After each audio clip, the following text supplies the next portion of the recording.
요즘 새 천사의 기별에 대해서 연구를 좀 하고 있습니다. 이게 왜 중요하냐면 모든 성경의 결론은 계시록에 다 모입니다. 근데 계시록의 핵심은 새 천사의 기별이에요. 그래서 우리가 하나님을 진짜 만나는 기별을 준 것이 새 천사의 기별입니다. 그래서 이걸 하나님을 만난 사람들이 그 기쁨에 못 이겨서 사람들한테 증거하는 것이 우리가 나중에 늦은 비를 받아서 힘차게 외치는 기별이 새천사의 기별입니다. 그러니까 단순히 이론적으로 받는 것이 아니라 삶 속에 변화가 있어야지만 새천사의 기별을 내가 깨닫고 경험했다라고 이야기할 수가 있겠죠. 그래서 그동안에 우리가 알았던 그 새천사의 기별을 한번 정리해보는 시간들을 좀 가졌으면 좋겠다라는 생각이 들어요. 왜냐하면 이 기별을 아느냐 모르느냐에 따라서 영원히 결정된다라고 이야기합니다. 영원히. 그래서 우리가 영원을 사모한다고 하면 이 기별을 좀 제대로 깨달으면 좋겠죠.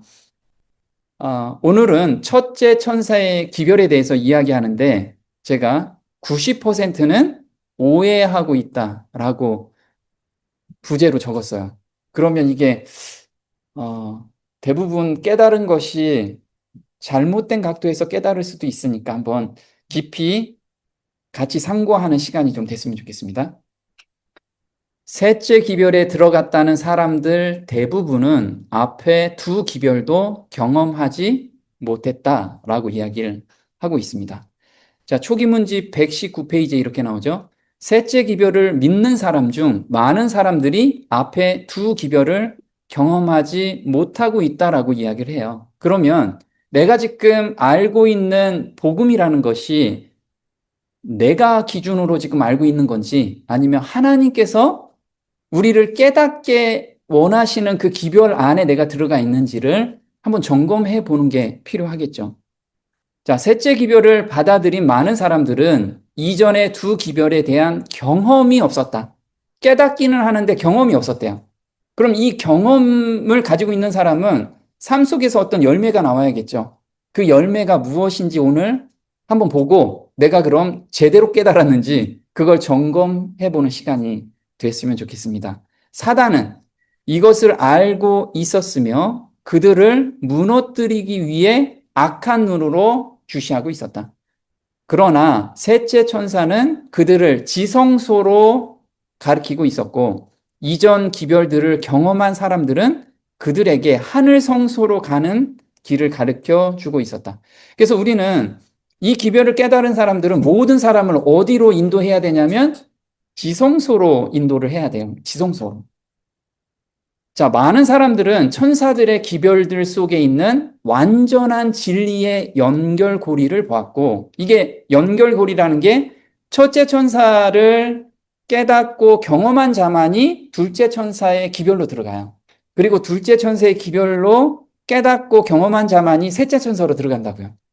그러면 가장 중요한 것이 첫째 천사의 기별이겠죠. 이거를 제대로 깨달아야 돼요. 그것들을 순서대로 기쁘게 받아들였으면 믿음으로 예수를 따라 하늘 성소 안으로 들어갔다. 자, 이 하늘 성소에서 히브리서에서는 하늘 지성소라고 이야기를 하고 있어요. 이 기별들은 내게 하나님의 백성에게 닷과 같은 것으로 제시되었다. 이것들을 이해하고 받아들이는 자들은 사단의 많은 미혹에 휩쓸리지 않게 될 것이다. 그래서 내가 지금 유혹에 자꾸만 넘어지고 갈팡질팡하고 있다라고 하면 첫째 천사의 기별에 뿌리를 내리고 있지 못하다는 거예요. 자, 그래서 구체적으로 아는 것이 되게 중요하겠죠. 셋째 천사의 기별을 바르게 이해하는 것은 모든 영혼들의 운명을 결정한다라고 초기 문제 121페이지 이렇게 나오죠. 견고한 기초라고 합니다. 나는 잘 보호받고 굳게 서 있는 한 무리를 보았다. 그들은 몸된 교회의 확립된 믿음을 흔들려 하는 자들에게 조금도 동조하지 않았다. 하나님께서는 그들을 기쁘게 바라보셨다. 나는 세 단계, 곧 첫째, 둘째, 셋째 천사의 기별을 보게 되었다. 나와 함께한 천사가 말하였다. 뭐라고 말했냐면요. 이 기별들에 한 돌이라도 옮기거나 한 편이라도 움직이는 자에게 화가 있을 것이다. 이 기별들을 참되게 이해하는 것은 지극히 중요하다. 영혼들의 운명은 이것들을 어떻게 받아들이느냐에 달려있다. 나는 다시 이 기별들을 따라 내려가 보게 되었고 하나님의 백성들이 얼마나 값비싼 대가를 치르며 그 경험을 얻게 되었는지 보았다. 그것은 많은 고난과 심한 투쟁을 통하여 얻어진 것이었다. 하나님께서는 그들을 한 걸음 한 걸음 인도하셔서 마침내 단단하고 움직일 수 없는 견고한 기초 위에 세우셨다. 자, 셋째 천사의 기별은 첫 번째 천사 기별부터 이 경험을 할 사람들은 어떤 것에 들어가냐면 많은 고난과 심한 투쟁으로 이걸 얻어진대요. 내가 신앙생활이 너무 편해. 편하면 둘 중에 하나죠. 해탈하거나 깨닫지 못하거나. 근데 우리는 진짜 이 고통 가운데서 얻어지는데 이 일부러 고통 가운데 들어갈 필요는 없어요. 진리대로 따라가면 자연스럽게 부딪히는 것들이 있다 이거죠. 그 가운데 우리가 경험 가운데 들어가는 거지. 어떤 사람은 억지로 뭔가 고통 가운데 들어가는데 그거는 어, 절에서나 하는 일이죠. 절에서나 우리가 뭔가 고통 가운데 있어야 깨닫는다라는 거. 자, 셋째 천사의 기별은 어떻게 깨달을 수 있냐면 성소에 들어가면 이해하기가 쉽다라고 이야기합니다. 그래서 우리가 성경을 읽다가 너무 애매모호해요. 그러면 하나님께서는 성소 제도에 한번 맞춰봐라. 이걸 저희한테 주셨어요. 기준을 성소 제도에다. 그러면 셋째 천사의 기별도 세 천사의 기별도 우리가 잘 모르겠다 그러면 성소 안에 들어가 보면 돼요. 자, 시편 73편 16절에 내가 어쩌면 이를 알까 하여 생각한즉 내게 심히 곤란하더니 하나님의 성소에 들어갈 때야 저희 결국을 내가 깨달았나이다. 그래서 내 인생이 잘 안 풀려요. 그러면 해답은 어디서 풀 수 있어요? 성소 안에 들어가면 내 해답을 찾을 수 있어요. 이 시편 기자는 73편을 쓸 때 어떤 상황이었냐면 자기는 하나님을 믿노라고 하는데 하나님을 믿지 않는 사람들이 너무 잘 되는 거야. 건강하게도 살고 돈도 많이 벌고 그리고 편안하게 살아요. 왜? 돈이 넉넉하니까 맨날 어디 놀러 다니고 아이들도 잘 되는 것 같아. 근데 나는 하나님을 믿는다라고 하는데 돈도 없고 그리고 맨날 그 하나님 죄 고백해야 되고 자식들은 별로 잘 되는 것 같지도 않고 이런 상황에서 이 시편을 쓴 거예요. 그래서 하나님께 기도를 한 거죠. 하나님, 저 하나님을 믿는다고 하는데 왜 이렇게 살아요? 이렇게 했을 때 하나님께서 성소에 들어가 봐라. 그래서 성소에 들어가서 보니까 인생이 길어야 7, 80인데 그 사람들은 다 성소 제도에서 마지막 때 다 멸망으로 가는 것을 깨닫게 된 거예요. 그리고 자기는 영원히 하나님과 함께 사는구나. 이걸 깨닫고 나서 이 기쁜 마음으로 시편 73편을 쓰게 됩니다. 우리도 인생에서 꼬이는 문제가 있으면 시편 73편을 한번 깊이 연구해 보면 좋습니다. 자, 시편 77편 13절에는 이렇게 나와요. 킹 제임스 버전에서 오 하나님이여 주의 길이 성소에 있사오니 누가 우리 하나님같이 위대하신 하나님이니까. 자, 여기서 주의 길이 우리가 주의 도라고 하거든요. 주의 방법. 그래서 하나님께서 영감으로 쓰여 있는 책을 우리가 깨달으려면 성소 안에 들어가면 그 길을 발견할 수 있다라고 시편 기자가 이야기합니다. 그래서 우리가 새 천사의 기별도 한번 성소 제도로 맞춰 봤으면 좋겠습니다. 자, 첫째 천사의 기별은 뜰의 경험입니다. 뜰의 경험. 이때 번제단과 물두멍의 경험이 바로 첫 번째 천사의 기별이에요. 자, 두 번째 천사의 기별은 성소 첫째 칸의 기별입니다. 그리고 셋째 천사의 기별은 지성소의 기별이에요. 지성소 기별. 그럼 첫째 천사의 기별에는 우리가 번제단에서는 어떻게 하죠? 내가 죄를 졌어요. 죄를 지면 양심의 가책이 느끼죠.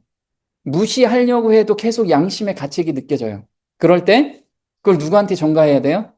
네, 양한테 전가해야겠죠. 그 양이 예수님이세요. 예수님께 내가 토로하면 예수님께서는 그 마음을 받으시고 양심의 가책을 해결해 주십니다. 근데 양심의 가책을 어떻게 해결해 주시죠? 그 다음에 물두멍이 있죠. 물두멍이 생활의 개혁이에요. 생활의 개혁. 우리 삶의 개혁을 통해서 내가 더 이상 그 죄된 습관에서 벗어나는, 얽매이지 않는 그런 삶으로 변화시켜 줄게. 이 약속을 하나님께서 주신 거예요. 그래서 첫째 천사의 기별은 핵심이 이겁니다. 깊은 회개의 경험과 죄 도말함의 경험 속에서 마음의 변화로 죄가 싫어지는 마음을 받을 때 하나님께 영광을 돌린다는 거죠. 자, 우리가 삶을 살 때 나의 죄된 습관을 한 번이라도 내 의지로 꺾어본 적 있죠? 저는 의지 한국인입니다. 웬만하면 저는 의지만 가지고 있으면 저는 대부분 다 했어요. 근데 그 의지를 가지고 무엇인가 습관을 끊었잖아요. 그럼 어떤 환경이 오면 똑같이 또 해. 그리고 그 내 의지로 했기 때문에 다른 사람이 못하면 아, 저거 의지 없는 놈. 이렇게 생각한다고요. 이렇게 정죄하는 눈이 생기면 그건 내 의지로 언젠가는 무너질 그런 걸 탑을 쌓고 있는 거예요. 그러면 누구한테 영광이 안 돌리죠? 하나님께 영광을 돌릴 수가 없어요. 왜? 내 힘으로 했으니까. 그런데 내가 도저히 할 수 없는 것을 하나님께서 바꿔주시면 하나님께 찬양을 드릴 수밖에 없는 거죠. 자, 두 번째는 경배하는 삶이란 범사의 그를 인정하고 너희 몸을 산 제사로 드리는 삶을 의미해요. 경배가 진짜 어렵죠? 경배하는 삶에 대해서 조금 이따 또 볼 거예요. 자, 그 다음에 물두명은 생활의 개혁을 의미한다. 요게 첫째 천사 기별 안에 다 들어가는 거예요. 우리 첫째 천사의 기별을 너무 추상적으로 생각하면 안 된다는 거죠. 두 번째, 둘째 천사의 기별은 이렇게 깨달은 자들이 내가 세상 시스템에 얽매인 것을 보게 돼요. 아, 내가 먹고 사는데 완전히 매여 있구나. 내가 먹고 사는 것 때문에 내가 이렇게 고생을 했구나. 그런데 하나님의 은혜로 먹고 사는 것에서 벗어나는 경험을 해요. 어떤 경험을 하죠? 내가 하나님께 맡기니까 하나님께서 나의 삶을 책임져 주시는 하나님을 발견을 해요. 그럼 둘째 천사의 기별은 사람들한테 지금 먹고 사는 것 때문에 고민하고 힘들어하는 사람한테 이 경험을 얘기해 줄 수 있죠. 그 경험을 이야기해 주는 것이 둘째 천사의 기별이라는 거죠. 자, 우리가 어느 시스템 안에 들어가 있냐면 계시록 18장 2절에 귀신의 처소와 각종 더러운 영이 모이는 곳. 이게 교회 시스템 안에 들어가 있어요. 종교 시스템 안에. 거짓 오류에 들어가 있어요. 그리고 땅의 왕들, 그리고 땅의 상고들, 먹고 사는 것, 그 시스템 안에 내가 다 들어가 있다는 것을 첫째 천사의 기별을 깨달은 사람들은 알게 된다는 거예요. 그리고 여기서 벗어난 사람들만이 첫째 천사의 기별을 깨달은 사람이에요. 왜? 경험한 것을 알릴 수 있죠. 둘째 천사의 기별이 내가 들어가서 거기에서 깨달는 것이 아니고 첫째 천사의 기별에서 생활의 개혁에서 이미 다 깨달은 자들이 둘째 천사를 반포할 수 있다는 거죠. 자, 더러운 영은 종교 통합 교리고요. 그 다음에 땅의 왕들은 법적 강제화고 땅의 상고들은 경제적 시스템입니다. 제가 지난번에도 한번 이야기했죠. 내가 경제적 시스템 안에 들어가 있는지 없는지 어떻게 할 수 있죠? 내가 만약 휴대폰이 지금 없어졌어요. 그리고 카드가 없어졌습니다. 그런데도 사는데 약간은 불편함이 있겠죠. 그런데 지장이 없다. 그거와 내가 휴대폰과 카드와 그런 게 없는 상황에서 보내는데 나는 도저히 보낼 수가 없어. 그럼 이 시스템 안에 들어가 있는 거예요. 나는 아직 첫째 천사의 기별도 깨닫지 못하고 있다라는 거예요. 자, 셋째 천사의 기별이죠. 셋째 천사의 기별은 하나님의 표인 제7일 안식일을 지켜라. 이게 셋째 천사의 기별이에요. 그럼 언제 지킬 수 있죠? 나 지금 안식일을 잘 지킨다. 그럼 셋째 천사의 기별에 들어갔나요? 아니죠. 자, 이거는 일요 휴업령이 떨어질 때부터 셋째 천사의 기별은 반포가 돼요. 그래서 아직 아무도 짐승의 표를 받은 자는 없다. 시험하는 때는 아직 이르지 않았다. 저들이 빛을 받아들이고 넷째 계명에 대한 의무를 깨닫기까지는 아무도 정죄를 받지 않는다. 그래서 지금 일요일에 예배 드리는 사람들 되게 많죠. 그런 사람들이 짐승의 표를 받은 거냐? No, 받지 않았어요. 왜? 그 사람들은 받은 빚에 지금 굉장히 충실하게 하나님께 예배 드리고 있어요. 우리보다 훨씬 더 예배를 드릴 수 있다라는 거죠. 그런 사람들 우리가 정죄하거나 판단할 수가 없어요. 왜? 우리보다 더 믿음이 있을 수 있기 때문에 그렇죠. 근데 일요 효용령이 떨어지면 그때부터는 양상이 달라진다 이거죠. 모든 사람한테는 하나님의 십계명 안에 들어있는 넷째 계명, 안식일을 기억하여 거룩하게 지켜라. 이 기별이 갔을 때도 내가 그걸 억지로 반대하는 그런 믿음을 갖고 있다라고 하면 그 사람들은 짐승의 표를 받는다라는 거예요. 자, 거짓 안식일을 강요하는 법령이 선포되고 셋째 천사의 크게 외치는 소리가 짐승과 그 우상에게 경배하는 것에 대하여 사람들에게 경고하게 될 때에 거짓 것과 참 것을 분명히 구별하는 선이 그어질 것이다. 그때까지도 계속해서 넷째 계명, 안식일을 기억하여 거룩하게 지켜라. 이것을 범하는 자들은 짐승의 표를 받게 될 것이다. 자, 그럼 좀 더 구체적으로 한번 들어가 볼까요? 셋째 천사의 기별을 준 이유가 있습니다. 왜 줬을까요? 너희들 이걸 깨닫고 나서 깊이 산속에 들어가서 돛 닦거라. 이걸 준 게 아니에요. 무엇이라고 하냐면 계시록 14장 12절에 성도들의 인내가 여기 있나니 저희는 하나님의 계명과 예수 믿음을 지키는 자니라. 자, 여기서 예수 믿음이라는 거 아까 얘기했죠. 예수 믿음은 어떤 사람이 예수님이 가지고 있는 믿음은 환난과 핍박 속에서도 뭐가 나오는 사람? 감사가 나오는 사람. 감사가 나오는 사람만이 예수 믿음을 가지고 있는 증거예요. 나는 환난과 핍박이 오는데 막 온몸으로 그 환난과 핍박을 지금 당하고 있어. 맨날 인상 쓰고 다녀. 예수 믿음이 아니에요. 자기 믿음이지. 자기 믿음. 자, 디모데 후서 2장 3절에 우리는 어떤 사람들이냐면 이런 사람이에요. 내가 그리스도 예수의 좋은 군사로 나와 함께 고난을 받을지니 군사로 다니는 자는 자기 생활에 얽매이는 자가 하나도 없나니 이는 군사로 모집한 자를 기쁘게 하려 함이라. 자, 우리는 좋은 군사예요. 일반 군사가 아니고 좋은 군사. 좋은 군사는 누구를 위해서 충성을 하죠? 나라를 위해서 목숨을 바치는 게 좋은 군사죠. 전쟁이 일어났는데 나쁜 군사는 자기만 살려고 도망가는 사람. 그럼 우리는 하나님의 나라를 위해서 목숨을 바치는 사람들이 좋은 군사라는 거예요. 지금 그 군사로 우리는 훈련을 받고 있죠. 자, 계시록 18장 1절에 새 천사의 기별을 깨달은 자들한테 명령을 주셨어요. 어떤 명령을 주셨냐면 2일 후에 다른 천사가 하늘에서 내려오는 것을 보니 큰 권세를 가졌는데 그의 영광으로 땅이 환하여지더라. 힘센 음성으로 외쳐가로되. 우리한테는 힘센 음성으로 외쳐야 돼요. 이게 우리한테 준 사명이에요. 근데 우리가 지금 지하철역에 가가지고 예수 천국 불신 지옥 이렇게 외치라고 하면 외치겠어요? 전 못 외치겠어요. 왜 못 외칠까요? 이렇게 외칠 때는 성령이 충만해야 돼요.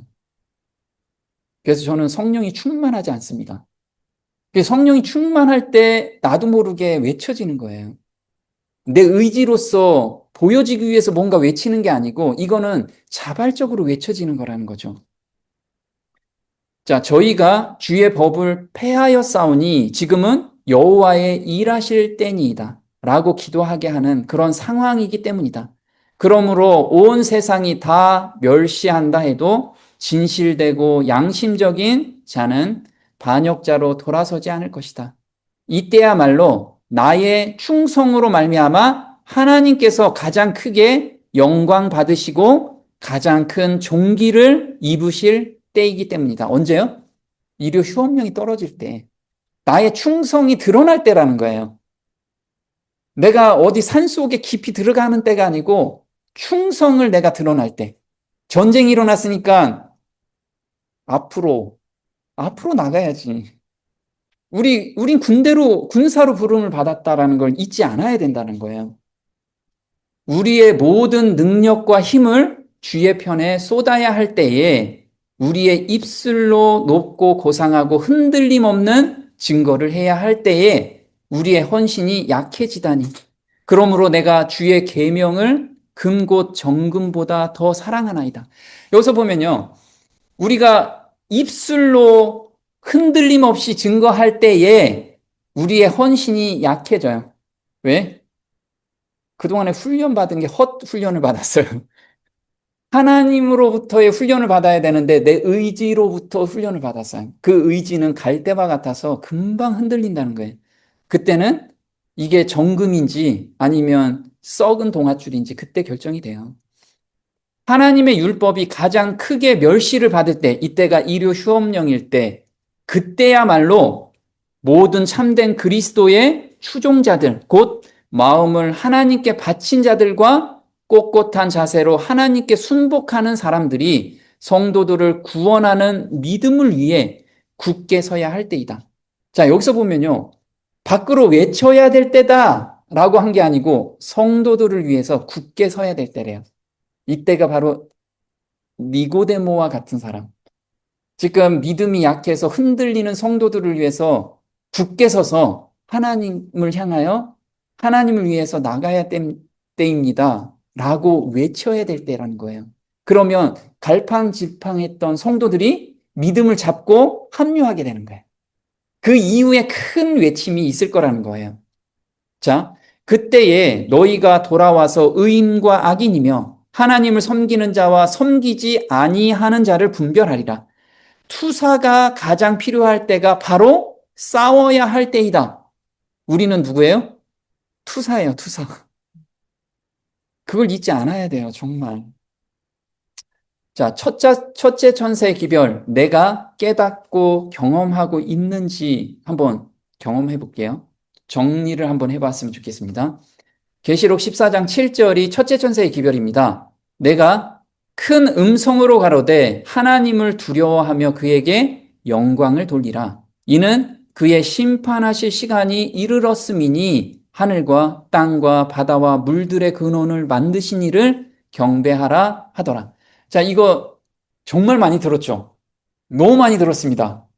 그리고 제가 교제하는 사람들이 다 알아. 그 얘기하면 그거 모르는 사람 어디 있어? 이런 거를 이야기합니다. 근데 정말 알고 있는지 볼게요. 자, 하나님을 두려워하다라는 뜻이 포베오라고 합니다. 요것을 히브리어로는 야레라고 해요. 야레. 야레라는 것은 두 가지 뜻이 있습니다. 하나는 무서워하다, 또 하나는 경외하다라는 뜻입니다. 자, 히브리어로 한번 보도록 할게요. 우리 예전에 한번 히브리어 배웠죠?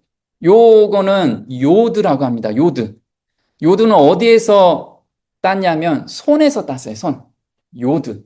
그래서 손이라는 건 우리가 능력이라고 합니다. 손으로 잡고 손으로 무슨 일을 행하듯이 능력을 의미하고요. 자, 이것이 렛이라고 해요. 렛이. 이거는 머리 모양을 땄습니다. 그래서 권위라고 합니다. 권위. 그 다음에 이것이 알렙이라고 합니다. 알렙은 황소, 힘, 하나님, 이것을 뜻해요. 이게 히브리어입니다. 이게 야레라고 하죠. 야레. 야레는 하나님의 권위와 능력을 깨닫고 그 앞에서 자신을 낮추는 마음이라고 해요. 야레. 그래서 하나님을 경험해야 돼요. 하나님의 무엇을? 능력과 권위를.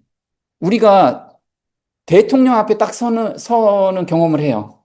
그럼 대통령의 권위가 있죠. 근데 대통령 앞에 가서 대통령님 더 먹고 못 살아요. 그래서 저 좀 도와주세요. 대통령이 그래? 알았어. 너 뭐가 필요해? 하면 실행이 되겠죠. 옛날 왕, 지금은 잘 모르겠지만 옛날 왕들은 그게 실행이 돼요. 그렇게 권위가 있는 분을 경험하는 것이 야레라는 뜻이에요. 야레. 그럼 내가 그 하나님을 지금 경험하고 있느냐? 요걸 돌아봐야겠죠. 자, 야레라는 건 두려워하다의 두 가지 경험 속으로 들어가는 의미를 포함되어 있어요. 첫 번째는 하나님을 두려워할 것인가, 세상을 두려워할 것인가. 저는 세상이 너무 두려워요. 근데 하나님이 더 두려워. 그래서 하나님을 따라가는 거예요. 하나님의 위험이 더 두렵기 때문에. 자, 두 번째, 내 죄를 가지고 하나님께 나아갈 것이냐, 내 힘으로 해결할 것이냐. 이 두 가지 뜻이에요. 하나님을 두려워하다는 뜻에 이 두 가지가 들어가 있다는 거죠. 자, 하나씩 좀 보도록 할게요. 내가 현재 세상을 두려워하고 있지 않은가 한번 보도록 해요. 이런 기별이 들어옵니다. 심판의 기별이 전해졌을 때 어떻게 준비하고 있는가? 핍박이 두려워서 골짜기 안에 들어가서 준비하고 있는가? 이거 준비하는 거 되게 중요하죠. 두 번째, 올바른 진리를 깨달았을 때 담대하게 삶에서 증거하는 삶을 살고 있는가? 말로만 외치고 있는가? 자, 이게 하나님을 두려워한다라는 뜻 안에 첫 번째 기별에 들어가 있는 거예요. 자, 마태복음 10장 28절에 예수님께서 이렇게 말씀하세요. 몸은 죽여도 영혼은 능히 죽이지 못하는 자들을 두려워하지 말고 오직 몸과 영혼을 능히 지옥에 멸하시는 자를 두려워하라. 자, 이 기별을 전한 것은 제자들이 나중에 이거를 알았나요? 알았어요. 왜냐하면 예수를 믿는다고 하면 그때 다 잡아서 죽였기 때문에. 그래서 이때 뭐라고 얘기하냐면 몸은 죽여도 그래서 너희들은 죽을 수 있어. 나를 인정하면 죽을 수 있어. 그렇지만 영혼은 능히 죽이지 못하는 자를 두려워하지 말라고 얘기해요. 몸은 죽여도 영혼은 죽일 수 없는 그런 자들이야, 세상 자들은. 이게 세상을 두려워하지 말라라고 이야기하는 거죠. 자, 참새 두 마리가 한 아사리온에 팔리는 것이 아니냐? 그러나 너희 아버지께서 허락지 아니하시면 그 하나라도 땅에 떨어지지 아니하리라. 너희에게는 머리털까지 다 세신 바 되었나니 두려워 말라. 너희는 많은 참새보다 귀하니라. 누구든지 사람 앞에서 나를 시인하면 나도 하늘에 계신 내 아버지 앞에서 저를 시인할 것이요. 누구든지 사람 앞에서 나를 부인하면 나도 하늘에 계신 내 아버지 앞에서 저를 부인하리라. 자, 이 말을 가지고 사람들이 지금 지하철역에서 예수천국, 불신지옥을 외치고 있는 거예요. 사람 앞에서 내가 시인한다. 정말 이런 뜻으로 이걸 써줬냐? 그분들 굉장히 중요해요. 그게 마음의 변화를 입어서 막 불이 타서 그렇게 하시는 분들 되게 많죠. 그거 굉장히 좋습니다. 그런데 더 중요한 걸 우리한테 알려주셨어요. 자, 멸시하는 자를 두려워하라. 멸하시는 자를 두려워하는 거예요. 영과 혼을 멸하시는 자. 자, 세상을 더 두려워하고 있다는 증거. 환난을 대비하여 엉뚱한 준비를 하는 것이 바로 세상을 두려워하는 거예요. 준비는 얼마나 쌓았는가가 아니라 얼마나 하나님 없이도 살려는 마음을 버렸는가에 달려있다. 자, 우리가 지금 하나님을 의지하지 않고 사는 거 되게 많나요? 그게 굉장히 많습니다. 그걸 얼마나 버렸느냐가 준비하는 마음이라는 거예요. 자, 환난 때를 위하여 세속적인 필요를 준비해야 한다고 주장하는 것은 성경의 가르침과 반대된다는 것을 주님께서 내게 여러 번 보여주셨다. 나는 환난의 때가 오기 전에 성도들이 장애가 될 만한 모든 것들을 처분하고 희생을 통해 하나님과의 언약 관계에 들어가는 것이 하나님의 뜻임을 보았다. 하나님의 뜻은 뭐냐면 내가 세속적으로 얽매이는 모든 것을 내려놓고 거기에서 얽매이는 것을 내려놓으라는 거예요. 거기에서 자유함을 얻고 무엇을 하냐면 하나님과의 언약 관계에 들어가는 것이 바로 하나님의 뜻임을 보았다. 만일 그들이 그들의 재산을 제단 위에 올려놓고 어떻게 처리해야 될지를 하나님께 열심히 구한다면 그분께서 그들에게 처리할 때를 가르쳐 주실 것이다. 그리하여 그들은 환난의 때에 자유로울 것이며 그들은 무겁게 내리누르는 장애물을 갖지 않게 될 것이다. 그래서 우리가 여기서 재산뿐만 아니고 나하고 지금 얽매이는 것들이 있어요. 그게 자녀가 될 수 있고 나의 친척이 될 수 있어요. 이 얽매임 때문에 우리가 빠져나오지 못할 수도 있어요. 그럼 지금 일할 때 어떻게 해야 돼요? 일할 때 정말 매달려야 돼요. 하나님의 은혜를 간구하고 정말 기도 많이 해야 될 때라는 거죠. 자, 환란의 시기가 시작될 무렵 우리가 세상으로 나아가 안식일을 더 분명히 선포할 때 성령으로 충만해지는 것을 보았다. 자, 이때가 언제냐면 늦은 비 성령 받기 직전이에요. 직전. 그래서 환란의 시기, 이 환란의 시기라는 것은 큰 환란을 의미합니다. 큰 환란의 시작되기 직전에 우리는 늦은 비 성령을 받을 거예요. 그러면 작은 환란에서 우리는 그 환란을 다 통과하고 이겨낼 거예요.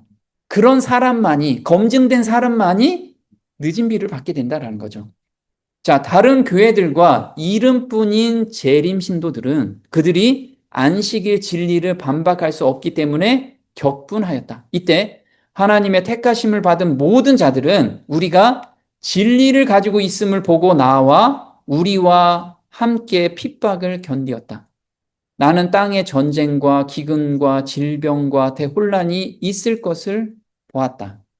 이때 하나님이 택하신 백성들이 재림교회만 있는 게 아니고 모든 교회에 있고 그 사람들을 다 불러내서 한 무리로 합류하게 될 거예요. 자, 오해하고 있는 환란을 대비해서 준비하라는 말씀. 제가 요즘 계속 이야기하고 있어요. 지금 여기 사진에 보면 돈을 준비한 사람이 있고 성경만 준비한 사람이 있습니다. 지금 그림을 보게 되면 돈과 자기가 어떤 피할 수 있는 모든 것을 준비한 사람. 그 사람 앞에는 뭐가 있죠? 죽음이 있습니다.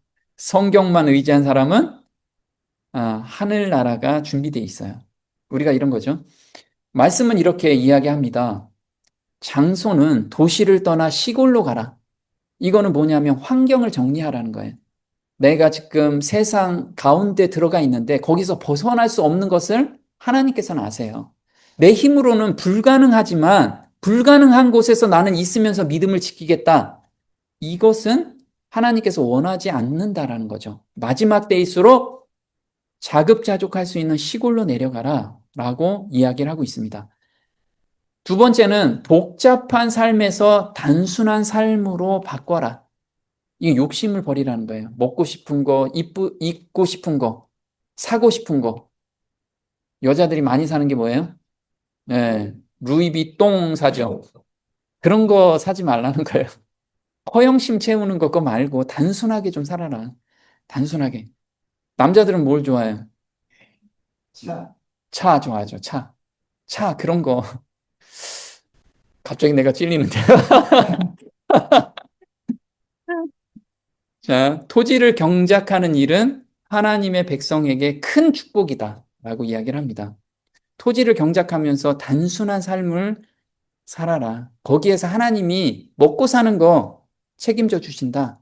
우리한테 주신 약속이에요. 환란을 대비해서 무엇인가를 준비할 돈으로 복음 전도에 사용하라.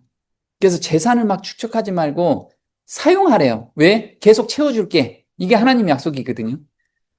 잡고 있지 말고 좀 써라. 그럼 내가 채워줄게.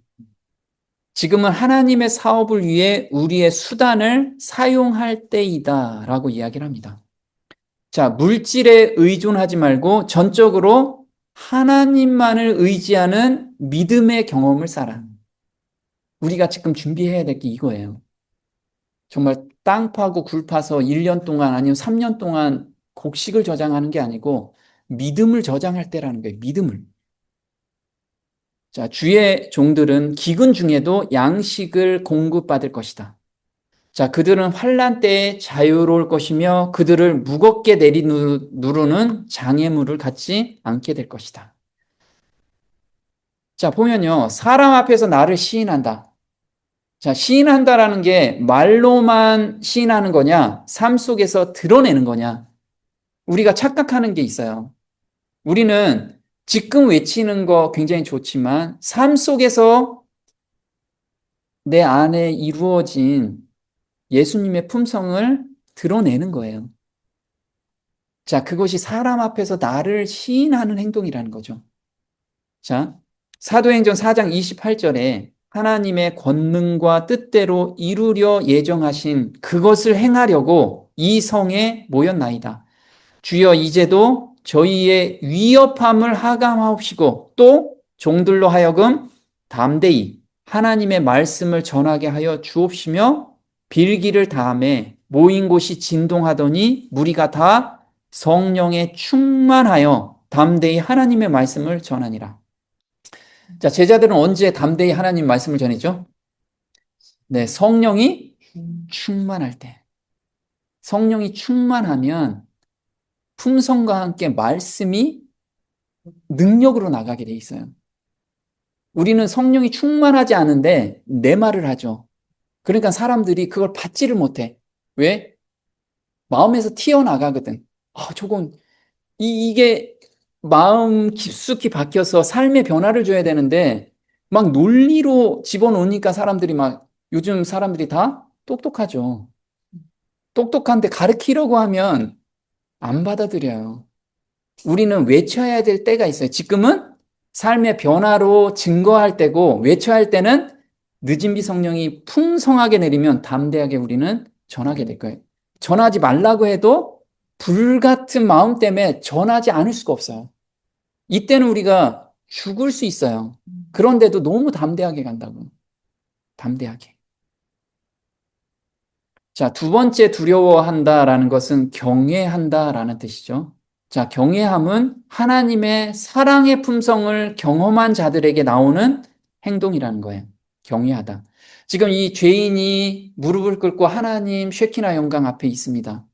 너무 두려운 가운데 설 수가 없어요. 그런데 예수님의 따뜻한 중보의 손길을 보입니다. 그 예수님의 따뜻한 눈길을 경험하게 되면 하나님 앞에 담대히 간다 이거죠. 그래서 제가 하나님을 두려워한다, 거룩한 경외심으로 들어간다라는 뜻이에요. 자, 아까 야레라고 했죠. 야레. 자, 이스라엘이 여호와께서 애굽 사람들에게 베푸신 큰 일을 보았으므로 백성이 여호와를 경외하며 여호와와 그 종 모세를 믿었다. 자, 믿음이 언제 오죠? 자기 목숨을 건졌을 때 와요. 근데 그 목숨이 내가 할 수 없는 상황에서 기적이 일어났을 때, 그때 하나님을 믿게 되죠. 자, 그게 매번 있으면 어떨까요? 이제 하나님을 붙잡지 않고는 못 사는 거. 우리가 그 가운데로 들어가라는 거예요. 자, 그래서 경외심이라는 건 이런 뜻이죠.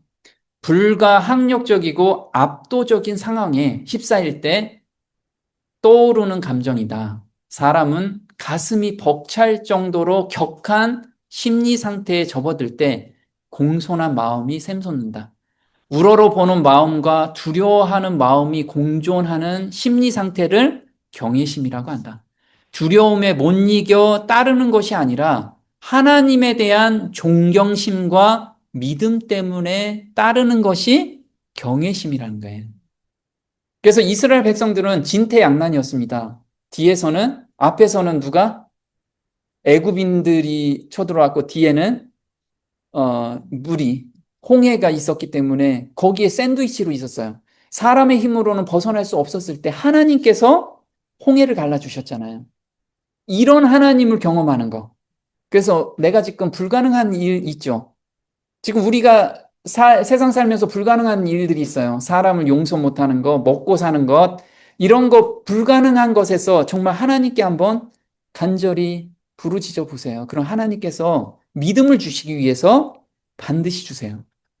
그래야지만 하나님은 마음이 너무 여리셔서 우리가 삐질까봐 또 주세요. 자, 욥은 어떤 하나님을 경험했는가? 끊임없는 사랑의 하나님을 경험했어요. 욥이.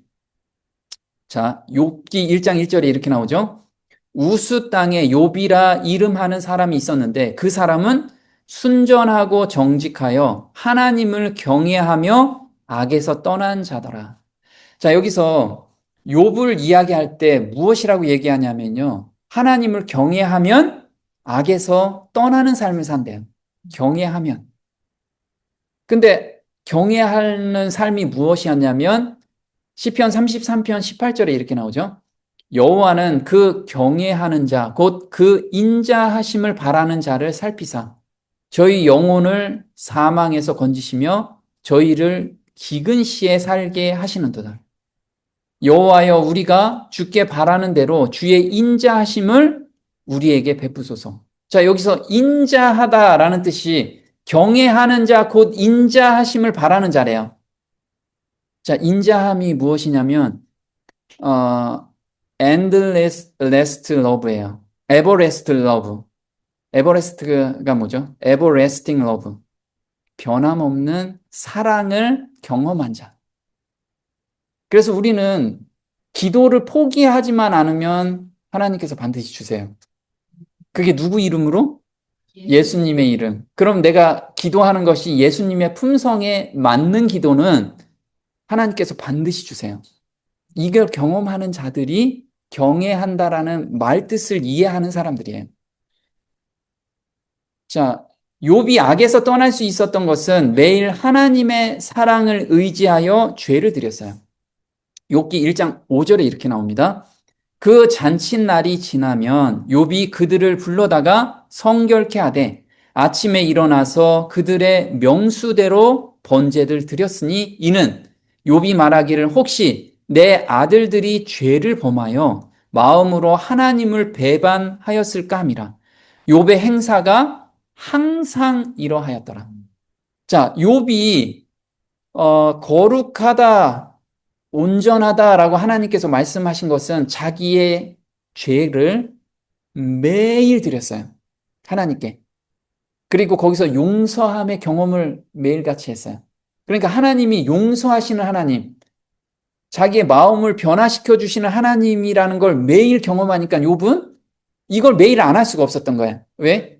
하나님의 그 사랑을 매일 느끼는 거니까. 자, 시편 31편 19절에 주를 두려워하는 자를 위하여 쌓아두신 은혜, 곧 인생 앞에서 주께 피하는 자를 위하여 베푸신 은혜가 어찌 그리 큰지요. 여호와를 찬송할지어다 견고한 성에서 그 기이한 인자를 내게 보이셨음이로다.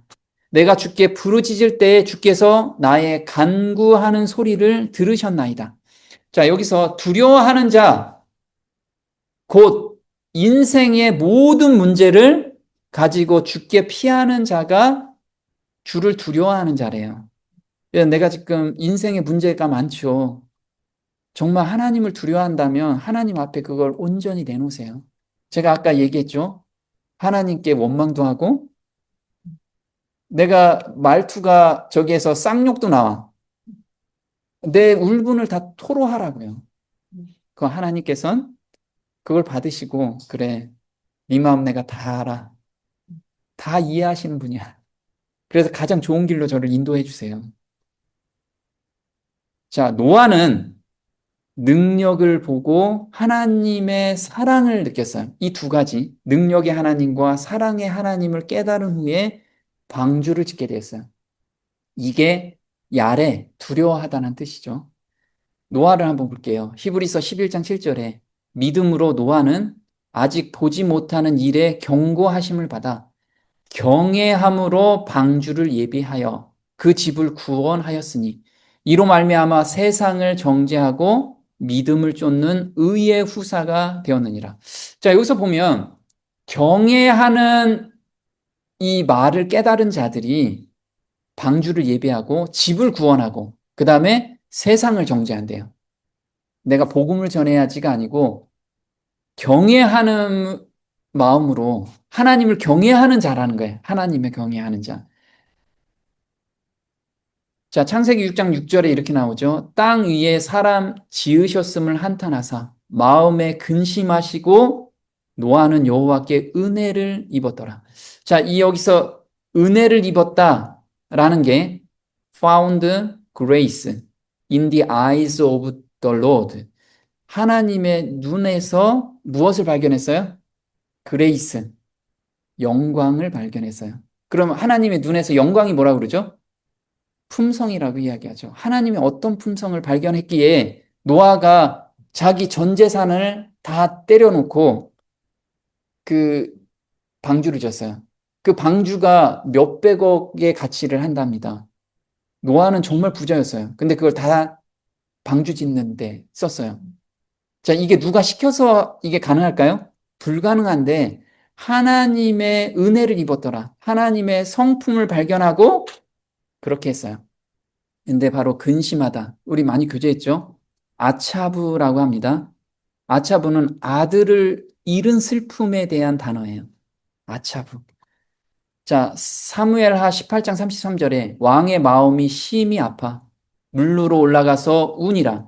저가 올라갈 때 말하기를 내 아들 압살롬아, 내 아들 압살롬아, 내가 너를 대신하여 죽었다면 압살롬 내 아들아 하였더라. 자, 이때 다윗은 압살롬이 반역을 했습니다. 근데 압살롬이 죽었어요. 그 소리를 듣고 아이 꼴 잘 됐다. 이놈 잘 죽었다라고 한 게 아니고 뭐라고 해요? 압살롬아, 그 자식을 잃은 슬픔 때문에 내가 너를 대신하여 죽었으면 좋겠다. 그런데 너가 죽다니 이 마음을 표현한 거예요. 그게 바로 근심하다란 뜻이에요. 왕이 그 아들을 위하여 슬퍼한다. 이게 근심하다. 아차부. 함이 그 날의 백성들에게 들리매. 그래서 노아는 지금 죄인들이 죽어가는 모습을 하나님께서 보시고 하나님께서 대신 죽고 싶은 마음을 읽었어요. 우리가 지금 세상과 그다음에 먹고 사는 것에 얽매여서 정말 멸망으로 가는 사람들을 보고 하나님께서는 본인이 죽고 싶어 하는 거예요. 그걸 내가 지금 하나님의 마음을 조금이나마 깨닫는다면 내가 좀 효도하고 싶잖아요. 정말 우리가 효도하는 그런 마음이 절로 생기잖아요. 그래서 노아는 하나님의 마음을 깨달았을 때 우리도 하나님의 마음을 깨닫는, 그래서 정말 자원하는 마음으로 이 기쁜 소식을 전하는 그런 저와 여러분이 됐으면 좋겠습니다.